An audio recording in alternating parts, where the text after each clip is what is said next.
Helen, you've met Claire, haven't you? My mother's voice was syrupy sweet, too sweet, the way people coat poison with sugar. She stood there in the doorway of our family home, one manicured hand resting proudly on the shoulder of a girl I had never seen before. Claire. Blonde, perfect teeth, perfect posture. The kind of girl who looked like she walked straight out of a magazine ad for expensive perfume. And there was my mother, beaming, like she had finally discovered buried treasure. I froze on the threshold, clutching the casserole I'd brought over for dinner. "No," I said carefully. "I haven't." "Oh, darling!" My mother laughed, waving me inside. "Claire's practically family already. She's been such a help around the house. So thoughtful, so polite, not like—" She stopped, but the words hung heavy in the air. Not like me. Claire turned, giving me a smile that didn't quite reach her eyes. "It's lovely to meet you," she said, voice soft, calculated. I managed a polite nod, though inside my stomach twisted. That night was the beginning of my exile. At dinner, my mother hung on Claire's every word. When I tried to share something about work, she waved me off, pivoting to Claire's bright future. When I mentioned the casserole, she chuckled and said, "Well, Claire already helped me with dinner. Isn't she thoughtful?" I sat there, invisible at my own family table, as this stranger slid seamlessly into my seat. Over the weeks that followed, it only got worse. Claire was suddenly invited to family gatherings I wasn't told about. She was showered with compliments, gifts, even jewelry that had once belonged to my grandmother. My mother introduced her to neighbors as my daughter. And me? I was a shadow, tolerated when necessary, erased when convenient. The final straw came one Sunday, when I stopped by unannounced. My mother opened the door, clearly surprised to see me. Behind her, Claire stood in the kitchen, wearing my old apron, the one my mother had given me when I was a teenager, saying, "This is for you. You'll keep our family traditions alive." Now it was tied neatly around Claire's waist, as if it had always been hers. Something inside me snapped. I smiled, but my heart was cold steel. If my mother wanted a perfect daughter so badly, she was about to find out what perfection looked like when it shattered. Claire wasn't perfect. I could see it in the way her eyes lingered too long on expensive things, the subtle cruelty in her tone when she thought no one noticed. And my mother? She was blind with desperation, so eager to fill her fantasy that she didn't see the truth. But I did, and I was about to tear their little fairy tale apart, piece by piece. Sitting in my car outside my childhood home, I stared at the house where I'd spent 18 years trying to earn my mother's love, and failing. It wasn't that she was cruel exactly, she was just disappointed. Always. In everything I did, everything I was. I remembered being 7, proudly showing her a painting I'd made in art class. She glanced at it briefly before sighing. "Well, I suppose not everyone can be artistic like your cousin Sophie." When I made honor roll in high school, she shrugged. "You had a B+ in math, though. You'll need to work harder if you want to get anywhere in life." When I got accepted to college, she frowned at the acceptance letter. "State school. Well, I suppose it's practical." When I graduated and got my first job, she asked when I was planning to find something more prestigious. When I bought my first apartment, she toured it with a pinched expression. "It's small. And this neighborhood, well, I suppose you're doing your best." Nothing was ever good enough. I was never good enough. But Claire was everything I wasn't. Over the past month, I'd watched my mother light up around her in ways she'd never done around me. Claire's laugh made her smile. Claire's stories made her lean forward with interest. Claire's presence made her happy. The way she'd always made me feel like I was taking up space, Claire seemed to fill it perfectly. I'd tried to give Claire the benefit of the doubt at first. Maybe she was genuinely kind. Maybe she'd somehow stumbled into our lives and was just being helpful, not knowing the pain her presence caused me. But there were moments, little things that made me pause, like the way she'd comment on expensive items in the house with just a little too much interest. "Oh, is this real crystal? How beautiful. It must be worth quite a bit." Or how she'd steer conversations away from me whenever I tried to join in. Not obviously, but subtly, redirecting my mother's attention back to herself with practiced ease. Or the way she'd offer to help with things my mother had never let me handle. Let me organize your jewelry box, Mrs. Thompson. I have such a good eye for these things. That last one should have been my first real warning. One Tuesday, I stopped by to drop off some groceries my mother had asked for. The house was quiet when I let myself in with my key. "Mom?" I called. "In the living room, dear," came her voice. But as I walked through the hallway, I heard whispering from upstairs. Soft, urgent voices. I climbed the stairs quietly, my heart pounding. The voices were coming from my mother's bedroom. "Sure she won't notice?" Claire's voice, low and careful. "She never pays attention to that old jewelry anyway," came another voice. Male. Unfamiliar. I crept closer to the partially open door and peered through the crack. Claire was kneeling beside my mother's jewelry box, holding up a diamond necklace that had belonged to my grandmother. Standing behind her was a man I'd never seen before, maybe 30, with slicked back hair and a smile that looked like it belonged on a used car salesman. "This one's got to be worth at least $5,000, Claire said, turning the necklace in the light. "Maybe more." "Perfect. And the old lady trusts you completely?" Claire laughed, a sound completely different from the sweet musical laugh she used around my mother. This laugh was sharp, calculating. Please, she's so desperate for the perfect daughter that she'd probably give me the whole collection if I asked nicely enough. It's pathetic, really. My blood ran cold. "Just remember," the man said, "we need to be smart about this. Take things slowly. Build more trust first." "Don't worry," Claire replied, carefully replacing the necklace. "I've got her wrapped around my little finger. And the best part?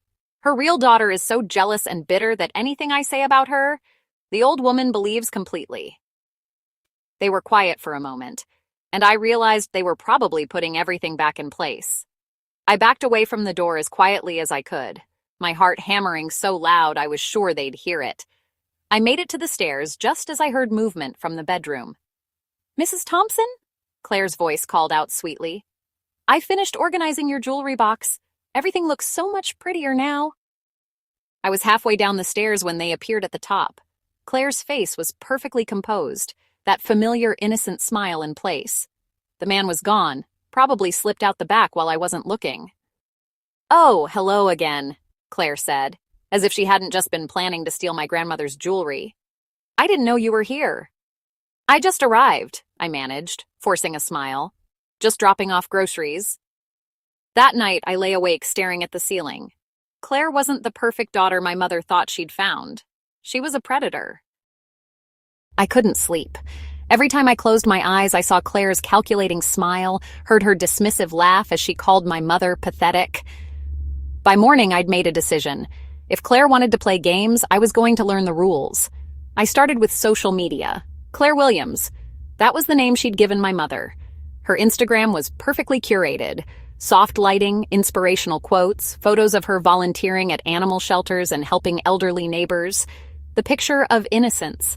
But Instagram only went back 6 months. Her Facebook told a different story. It showed older posts before she'd cleaned up her image.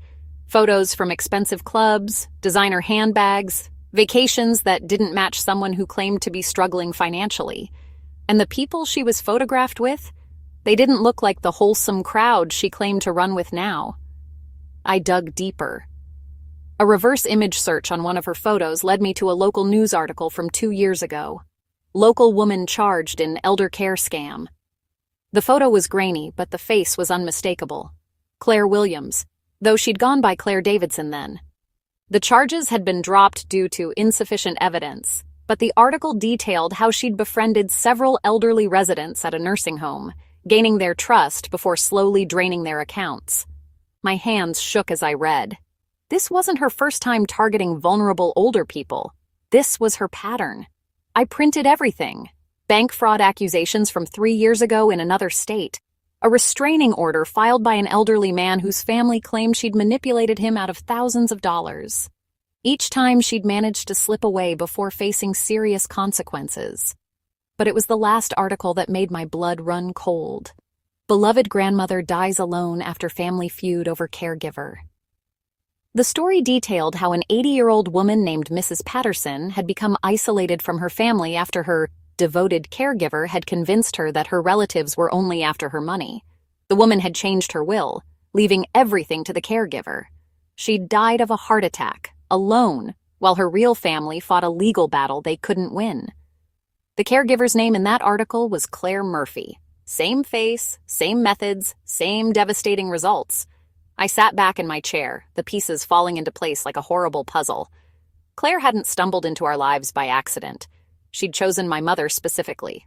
A lonely widow with valuable assets and a strained relationship with her only child. The perfect mark. My phone rang, making me jump. "Hi, sweetheart." My mother's voice was bright, happier than I'd heard it in years. "I wanted to invite you to dinner this Sunday. Claire is cooking her grandmother's famous pot roast recipe." Of course she was. "That sounds lovely, Mom," I said, keeping my voice steady. "Wonderful. Oh, and bring something nice to wear. I'm having the Hendersons over too, and Mrs. Wayne from next door. I want to show Claire off properly." "Show her off, like a prize." "I'll be there," I promised.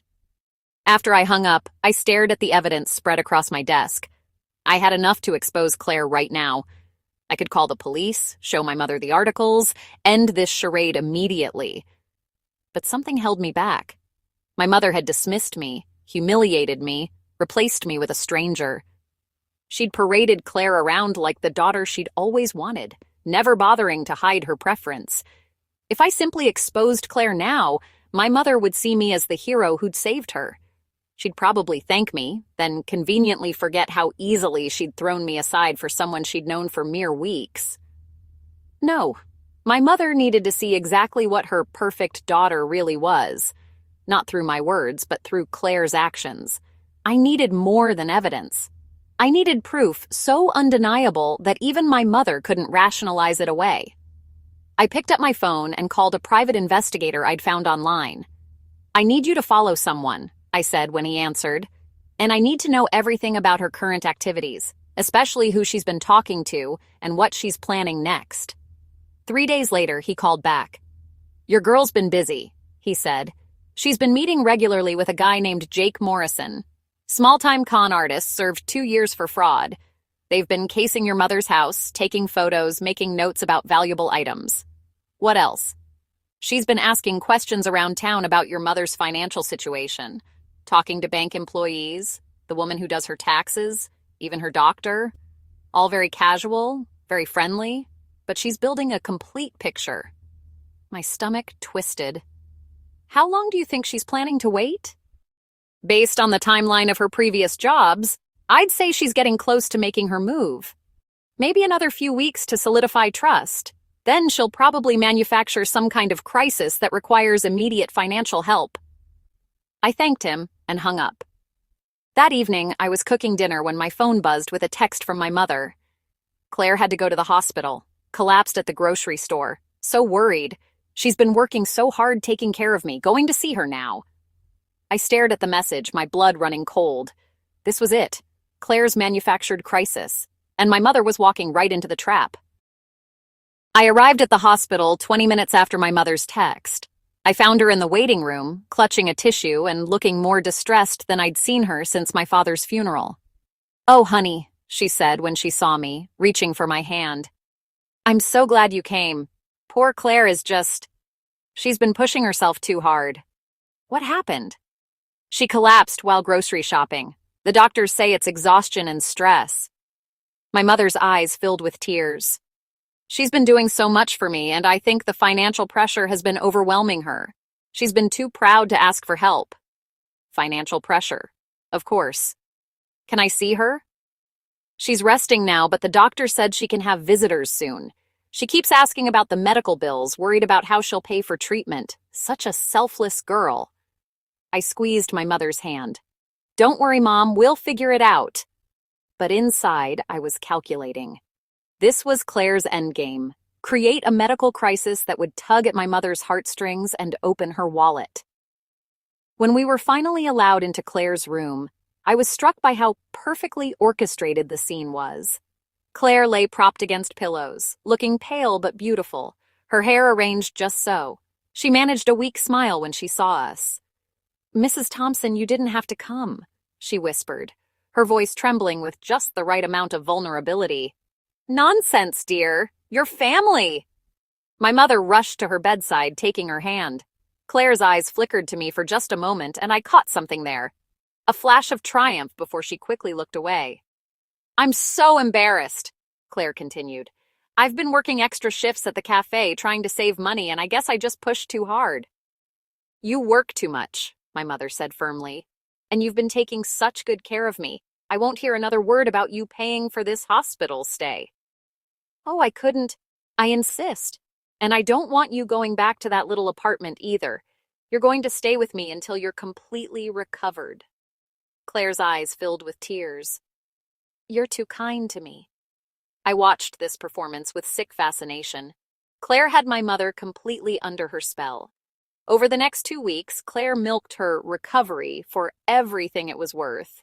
She moved into my mother's house permanently, claiming her landlord had rented her apartment to someone else while she was sick.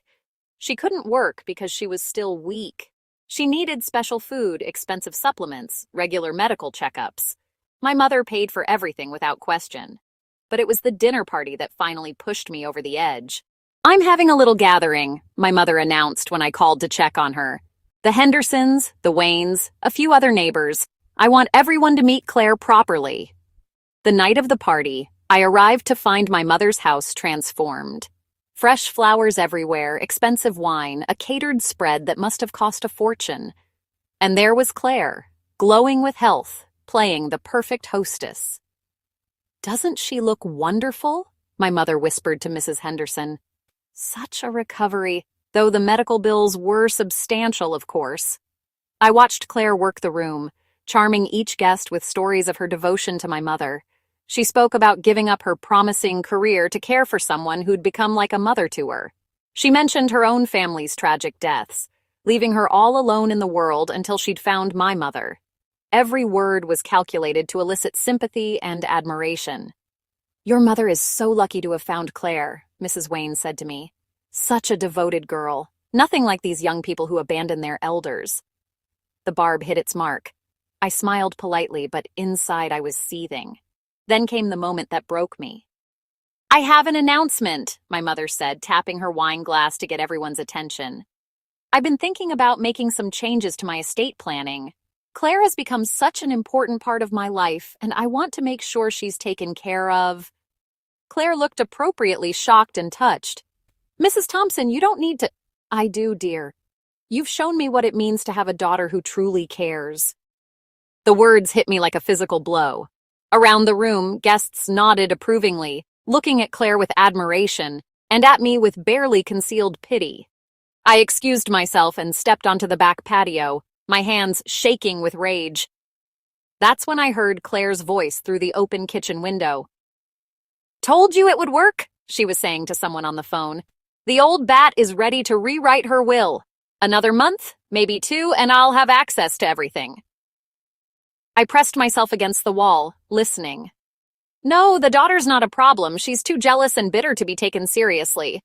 The mother barely tolerates her anymore." Claire laughed softly. "It's almost too easy. These lonely old women are so desperate for affection they'll believe anything." My vision went red. Claire had won. She'd successfully isolated my mother from me, positioned herself as the perfect replacement, and was now moving in for the kill. But she'd made one crucial mistake. She'd underestimated how far a bitter, jealous daughter would go to protect what was hers. The next morning, I put my plan into motion. I called my mother, keeping my voice light and casual. "Mom, I've been thinking about what you said last night, about Claire being so important to you." "Oh, sweetheart, I'm so glad you understand. I know it must be hard sharing my attention, but Claire really has become like a daughter to me." The words still stung, but I pushed through. "I can see how much she means to you. In fact, I'd like to do something special for her. What if we threw her a surprise birthday party? Really go all out." My mother was quiet for a moment. "That's very thoughtful of you, dear, but I'm not sure when her birthday is." Perfect. My research had revealed Claire's birthday was in exactly 2 weeks, but I couldn't let my mother know I'd been investigating. "Why don't you ask her? But be subtle about it. We want it to be a surprise. Maybe work it into conversation naturally, like you're thinking about planning something nice for her." "What a wonderful idea. I'll see what I can find out." After we hung up, I called the private investigator. I need you to hire someone for a special job, I said. Someone with experience in criminal circles. Someone who can approach Jake Morrison credibly. What kind of approach? I want Jake to believe there's a bigger opportunity available. Someone who can convince him that Claire is holding him back from real money. The investigator was quiet for a moment. I know someone. Ex-con, did 5 years for fraud. Goes by Tommy. He knows how to talk to guys like Morrison. Perfect. Have him approach Jake. Tell him he represents people who run much bigger operations than whatever small-time stuff Claire's doing. 2 days later, my mother called back, practically bubbling with excitement. You'll never believe this coincidence, she said. Claire's birthday is in just 2 weeks' time. Isn't that wonderful timing? It's like fate that you suggested this right now. I smiled, even though she couldn't see me. What perfect timing indeed. That same evening, the investigator called with an update. Tommy made contact with Morrison. He's interested. Apparently, he convinced him your Claire's been keeping him in the dark about the real value of this job. Tommy showed him fake property records, estimated valuations, the whole picture. Morrison's pissed. How pissed? Pissed enough to want to cut Claire out entirely. Tommy told him this was his audition for bigger things. If he could handle this job and bring back real evidence of Claire's operation, there would be more work. And he believed it? Hook, line, and sinker. Greed makes people stupid. Over the next week, I spent my time carefully placing recording devices throughout my mother's house. Tiny wireless units that looked like decorative objects, positioned in the living room, kitchen, and most importantly, the bedroom where my grandmother's jewelry box was kept. I also had the investigator provide me with specialized cameras, nearly invisible devices that could capture everything in high definition. Saturday arrived bright and clear. As guests began arriving for Claire's surprise birthday party, I made sure all my recording equipment was active. Claire looked stunning, as always, playing the gracious birthday girl with perfect humility. You're all too kind, she kept saying. I never expected anything like this. As the party progressed, I watched Claire charm each guest with stories of her devotion to my mother. She spoke about giving up her promising career to care for someone who'd become like a mother to her. Every word was calculated to elicit sympathy and admiration. Then my mother stood up, tapping her wine glass to get everyone's attention. Before we cut the cake, she announced, I have something special I'd like to give Claire. My heart stopped. She was going to give Claire the jewelry. Right now, in front of everyone. That wasn't the plan, but this might actually work in my favor. My mother disappeared upstairs, returning moments later with my grandmother's jewelry box. The same one Claire had been photographing and cataloging for weeks. Claire, darling, my mother said, her voice trembling with emotion, you've brought such joy into my life. I want you to have something that's very precious to me. She opened the box, revealing the diamond necklace, the pearl earrings, the antique brooch that had been in our family for generations. Claire gasped, bringing her hands to her mouth in apparent shock. Mrs. Thompson, I couldn't possibly— Please, I insist. These have been waiting for the right person to appreciate them. Around the room, guests murmured their approval. What a generous gesture, what a deserving girl. Perhaps, I suggested smoothly, Claire should put those somewhere safe for now. So many people around, you wouldn't want anything to happen to such precious items. Of course, my mother agreed. Claire, why don't you take these up to my bedroom? Put them in the safe. This was it, the moment I'd been waiting for. Claire stood gracefully, cradling the jewelry box like a precious infant. I'll be right back, she said to the guests. This is just overwhelming. I checked my phone discreetly. All the recording devices were active. I waited exactly 2 minutes, then quietly slipped toward the back of the house. Through the kitchen window, I could see a figure moving in the shadows of the backyard. Jake, right on schedule. The back door opened silently. Claire must have unlocked it earlier. Jake slipped inside, moving quickly toward the stairs. I positioned myself where I could hear but remain unseen. Within minutes, I could hear voices from upstairs, Claire's and Jake's, though they were trying to keep quiet. The hidden recording devices would capture everything, but I could make out enough to know the plan was working. Take the necklace and a few pieces, Claire was whispering urgently. Leave the rest so it doesn't look obvious. Are you insane? Jake's voice was harsh, angry. I'm taking everything. This whole collection is worth a fortune, and you've been lying to me about it? No, we stick to the plan. Build more trust first, then... Screw the plan. I'm done being your small-time partner. I've got bigger opportunities now. What are you talking about? You really thought you could keep me in the dark about what this place is worth? I know about the property values, the real estate, everything. You've been playing me for a fool. I could hear the sound of jewelry clinking, items being grabbed roughly. Jake, stop. You're going to ruin everything. I'm fixing everything. Enjoy explaining this to your mother when she finds out her perfect daughter is a fraud. That's when I made my entrance. Having a nice family reunion? I asked, pushing the bedroom door open. Claire spun around, several pieces of jewelry in her hands. Jake was stuffing items into a bag, clearly planning to take far more than Claire had intended. For a moment, nobody moved. Then Claire's face transformed, tears springing to her eyes with practiced ease. Oh, thank goodness you're here, she said, her voice breaking. I was just trying to put these away safely when this man broke in. I don't know who he is, but he was trying to steal... Save it, I said calmly. I heard everything. Jake looked between us, realizing he'd been played. His face twisted with rage as he understood there was no big opportunity, no new partners. You set this up, he snarled at me. You played us both. Actually, you played yourselves. Jake grabbed what he could carry and pushed past me, heading for the stairs. This isn't over, he called back, but I could hear the panic in his voice. Claire stood there, still holding my grandmother's necklace, her perfect mask finally slipping. Look, I know how this looks, she started, but you don't understand. I understand perfectly. You're Claire Williams, also known as Claire Davidson and Claire Murphy. You've been running elder fraud cons for years. Her face went white. From downstairs came sounds of commotion as Jake made his dramatic exit through the back door, apparently not caring who saw him now. We should go back to the party, I said sweetly. I think everyone would love to know the truth about you. Claire's composure cracked completely. You can't prove anything. It's your word against mine. Actually, it's your own words that will convict you.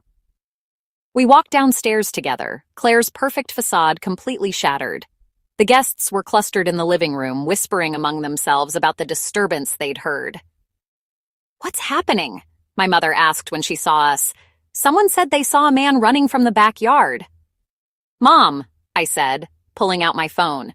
I think everyone needs to hear something. I connected to the wireless recording system and pressed play.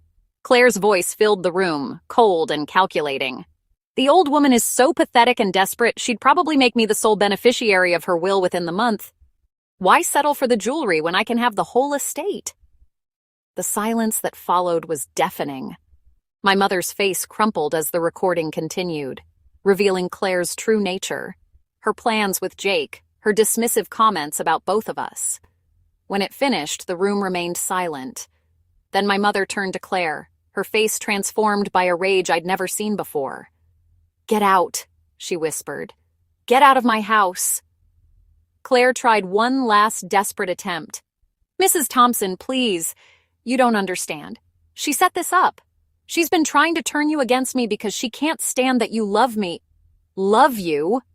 My mother's voice cracked like a whip. I heard every word, Claire. Every cruel, calculated word. Mrs. Henderson was already on her phone with the police. You can't prove I stole anything, Claire said desperately.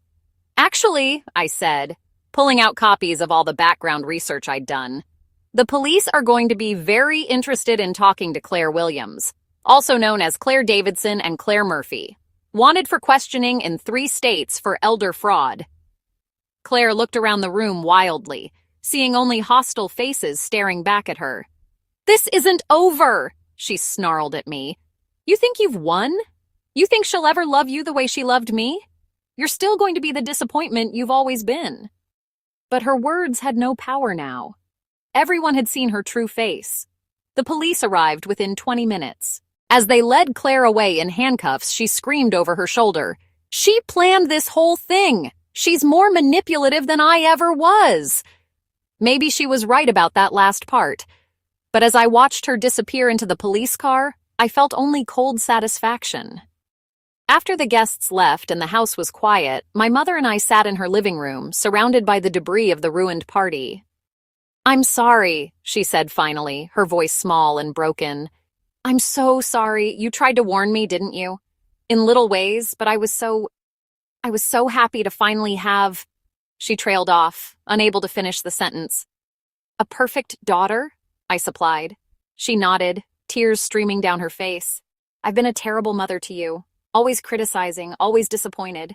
And when Claire came along, so sweet and attentive and grateful for everything, I thought maybe I could have the relationship I'd always wanted.